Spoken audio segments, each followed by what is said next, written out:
Welcome, everybody, to this week's episode of HDI Local Chapter's live stream show.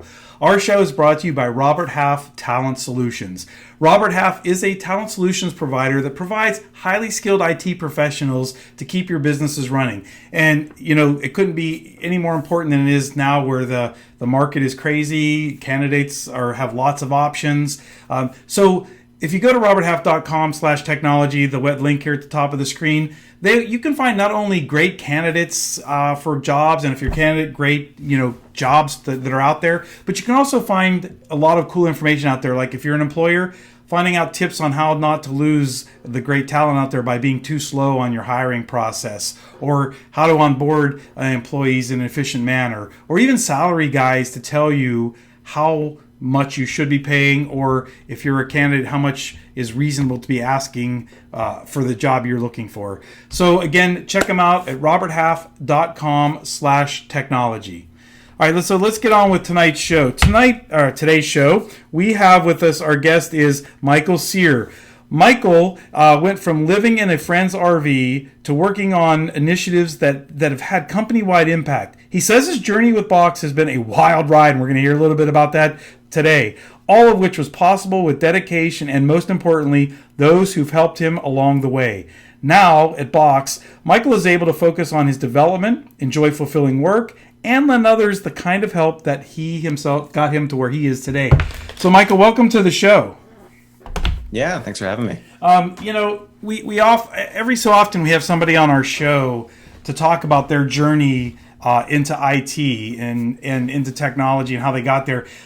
It may be, and I don't know, there's a lot of us out there, so we're trying to share with the people that are trying to get into technology, or that think it's a cool field to get into, but they're not good enough or they don't know enough, how we got there. And so I'd like you to, talk a little bit about your journey on getting there. So as I understand it from talking to you in previous conversations, you didn't start out in technology, right? No, yeah, far from it. Originally, let's say, before I worked at Box, so around 2015, maybe 2014, or even earlier than that, I was actually really lost in terms of deciding what I wanted to do for a career.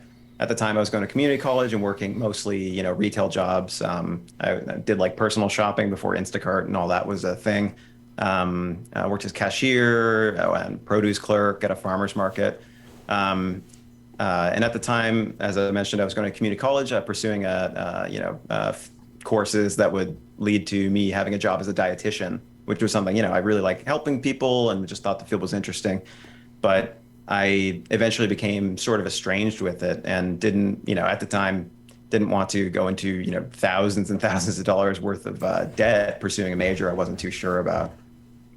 Yeah, no, that makes sense. So why IT? What got you into technology?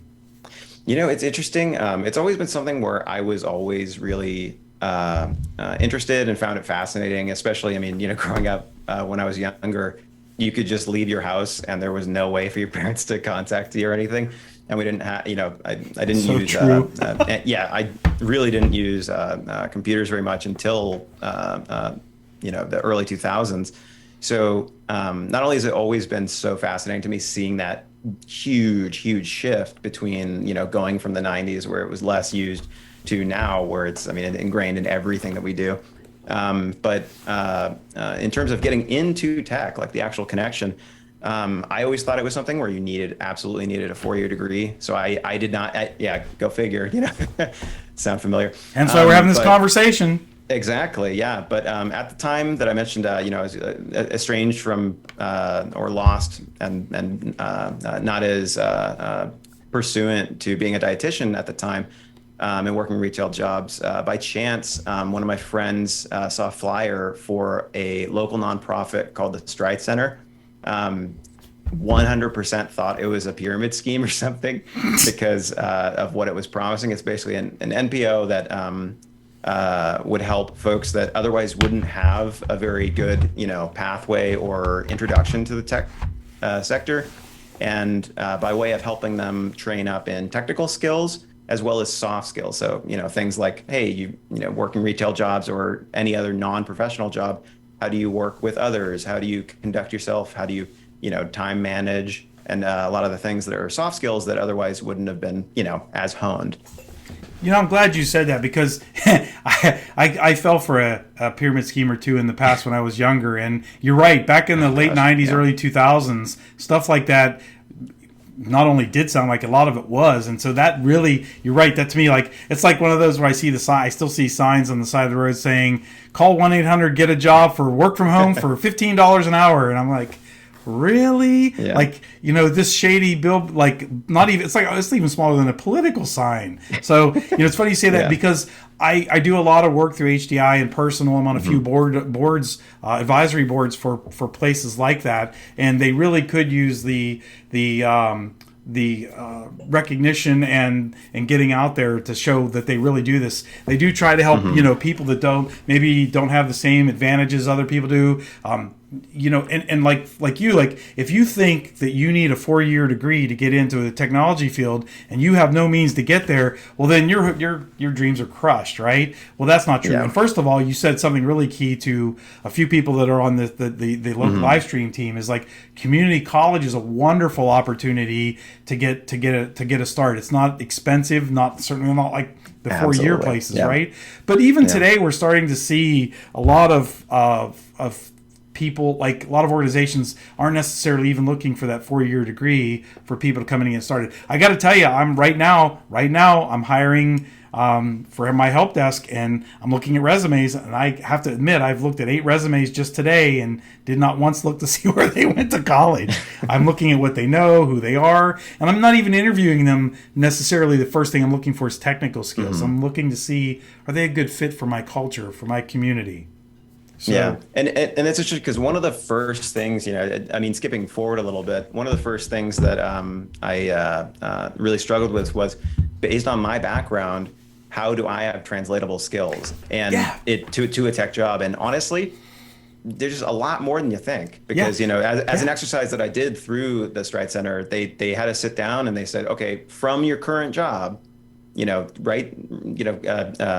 apply this towards look at job descriptions for a job that you would want, maybe in tech or whatever field, and then go down the list of responsibilities or expectations for, the candidates and try to just brainstorm, word cloud, whatever you can do to try to figure out how you can reshape and translate skills that you have, especially something like customer service, dealing with teammates, time management, all super universal that you can just craft towards, writing it to a format towards a job application. So true. And kudos to places like Stride because, a lot of us that don't even think about that, don't realize like the skill translations. For example, I interviewed a candidate earlier today, and she was telling me, well, I know I don't have a lot of experience in the help desk world. I used to be a server, a host, waitress. I'm like, seriously?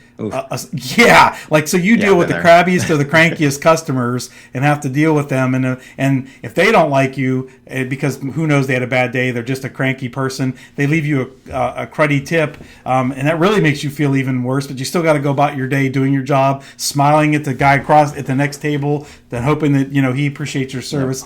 You're so right. A lot of the people that I have hired or worked with were bartenders in their previous life, waitresses in their previous life. Believe it or not, some of the best IT talent I've found are musicians.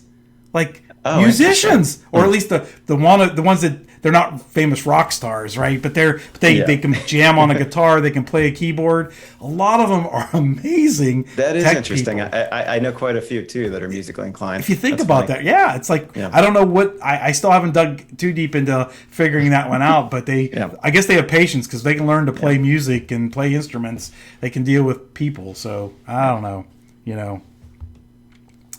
So, this isn't necessarily a plug or a show for Box, but you are at Box, and it really intrigued me. I wanted to get somebody from Box on our show because, this is again HDI local chapters show, and I remember we were reviewing award candidates for like really good cultures and how they work with people, and I came across, and I believe your company won that year that award. Yeah, we might have. I was the I judge, believe and it. I read that, believe and it. Yeah. I grant you, my company used Box at the time, but I didn't let that influence me because it seriously didn't. There were a lot of really cool companies up against Box, but I when I was reading this, I'm like, oh, this is just too good to be true. These people are just writing this glossy page to get themselves in the show here, and then we interviewed people from Box, and I remember oh the my interview. goodness! Yeah. And the matter of fact, I believe they had, I don't know if it was Stride, but they had somebody that works for you. And I think you and I talked about this previously. That I interviewed him for this award, and he was going through. He wasn't like one that wrote the paper. He was one of that they were bragging about that went through the how you get people. And wow, was that awesome!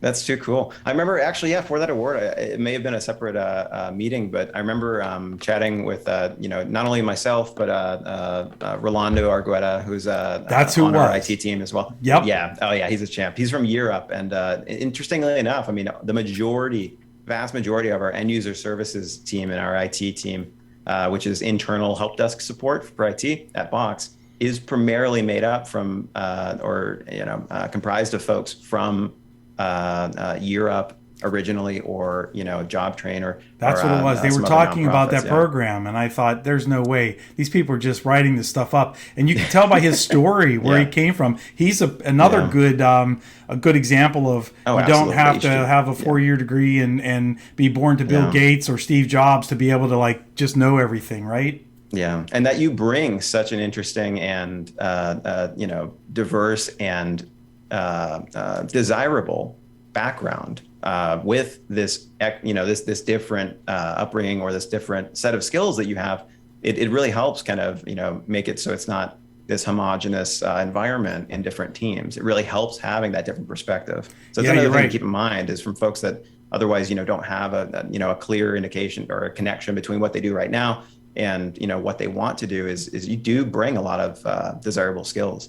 That is so true. You're absolutely right, and it's like you talk about diversity, and part of that diversity is bringing people from different arenas and different perspectives, and even from not coming from technology. I find some of the best support folks are people that didn't necessarily have 20, 30 years in service and support. We kind of forget about that. I talk about like. Right now, I have people that write knowledge articles, and I'd say, okay, now we're going to give it to a new person coming in the door that has little experience, and if they can't understand what you're writing, then you got to redo it. And I'm not saying that they wrote things wrong, but they were like making assumptions, like, well, Michael, that. No, I don't. I don't know what RDP is necessarily. I don't know what like the name of your servers are, or what they do, or just go look that up in SharePoint. Okay, is there a link to get to that? Is there? It's like crazy, right? No, absolutely, yeah, and all the office specific culture dialogue. Like when I first started, it was so funny because folks kept saying the word sync, and I had no idea that meant, sync as in a short, an abbreviation of synchronization, as in, hey, we should meet on this and discuss it. I was trying to think as hard as I could. Okay, SINK. What's that? Oh, what are the letters? We're talking heat sink, in sync, cleaning, yeah. Yeah, exactly. No, it's funny because I know my new job, I was asking somebody that we use an acronym for our VDI farm, our cluster where we have our remote desktops. And I said, what does that mean, the abbreviation? And a few people said, I don't know. That's just I just know that's the name of the, I'm like, of that. Yeah. I'm like, I want to know. I can't support something if I don't know what it is. So, yeah, I get you. So, hey, Michael, we are almost at the end of the show, and you have such a I told you this goes so quickly, right? Yeah, time flies. I know. but I really wanted to, to leave some parting words, some advice you give people that are thinking, basically that are looking to walk your shoes on how to get where you are. Yeah, absolutely. I think that the things that I would have wanted to hone in on a lot more with a lot more concerted effort would be a few things. One would be getting out there. As we mentioned, it's really hard to do things in person right now because a lot of folks still are meeting virtually or having a hybrid situation. But really get yourself out there. I think that meetups, community events, even something as simple as, getting a LinkedIn connection. A lot of folks, not every single one, but a lot of people in tech careers are really passionate about what they do. And at the very least are open and happy to discuss about what they do. And it could be really useful to get more information from somebody, and maybe even just validate in your head, like, hey, is this something where I might be a good fit, as in I'm interested in it? Or even possibly get help from someone, get a mentor along the way. I think another thing would be, the certifications. I had originally gotten some Comptia certifications that were paid for through the nonprofit, but nowadays I wholeheartedly recommend some of the free certifications that they have, which are fantastic. I mean, some of our teammates in Box IT currently have it on their development plan or have gotten it in the past year. Like, for example, the Google IT certification, really, really great. And as I mentioned, being able to translate your skills, look at a job description, just bullet point out, like, hey, for this, what do I have in my skill set or my repertoire that I could apply towards this? And lastly, just don't be discouraged. I had quite a few job interviews that, had potential, but just didn't go through. Some of them more, not scathing, but definitely demoralizing than others. But I think back to a quote that I heard possibly from one of my major mentors, Jason Brigado, where luck is not really something that exists naturally. It's where opportunity meets prepreration. So true. Eventually, So true. if you prepare and you keep getting yourself out there and just keep at it, you'll get lucky. And I'll tell you, I know I run the show, so we can say how long we go, but I wanted to, I don't think I've ever said this on the show, but I totally agree with you. Like, I just mentioned earlier I was hiring. I'm not a professional hiring manager. I've done it a long time, but every one of us is different. I know in previous places I've been, some of the hiring managers, they're like, Michael doesn't know anything. We don't want him, blah, blah, blah. My point is every hiring manager at every organization is different. So just because they said, well, Michael, you're not qualified to do this, you're out of here. Don't not apply for the same job at other places, because that's not going to be true. Like they say, snowflakes and people are different. It is so true about hiring managers. It could be the same job, different company. And I would hire you, and maybe somebody else wouldn't, because they don't know what a good opportunity you may be for the organization. So absolutely, totally and really think about it. That it obviously, if you need a position, then beggars can't be choosers in certain respects. But honestly, make sure that you have enough confidence in yourself to know that you know yourself, and you have a lot of worth, and make sure that's a good fit, vice versa. You're applying, if a job likes you, then you might even sense that they pivot to pitching themselves to you as you were pitching to them. So it's definitely something where you should, don't be discouraged, really go for it. And different places, you'll end up having a better fit. Well, we are at the end of the show, Michael, so I want to thank you for being a guest. I've been itching to get somebody like you from Box on here. Hey, listen, if you want to check out more about Michael, his LinkedIn address is at the bottom of the screen. He does some speaking. He's done some really cool things. Check him out. Also, if you like what you hear and you want to find out more about HDI local chapters, it's hdilocalchapters.org. Hopefully, if this is the first time you've watched our show, you like what you hear, tune in to us on Twitch live every Wednesday, 4 p.m. Pacific, 7 p.m. Eastern. Check us out on YouTube. We do upload this on YouTube. And if you do like what you hear, like it, subscribe, and give us some feedback. Tell us, what other awesome guests you'd like to hear from on this show. So thank you, and we'll see you all next week. And Michael, again, thank you so much for being on the show. Really appreciate you taking your time out of your day. Yeah, it's been an absolute pleasure. Definitely. And by the way, just I got to say this because I almost said see you next week, but next week we're taking a week off, Independence Day. So we'll catch everybody on the week. I think it's the 11th, whatever the Wednesday is after. No, it's the 13th. Okay, whatever it is, catch us then. Right? Thanks everybody. We'll see you next time.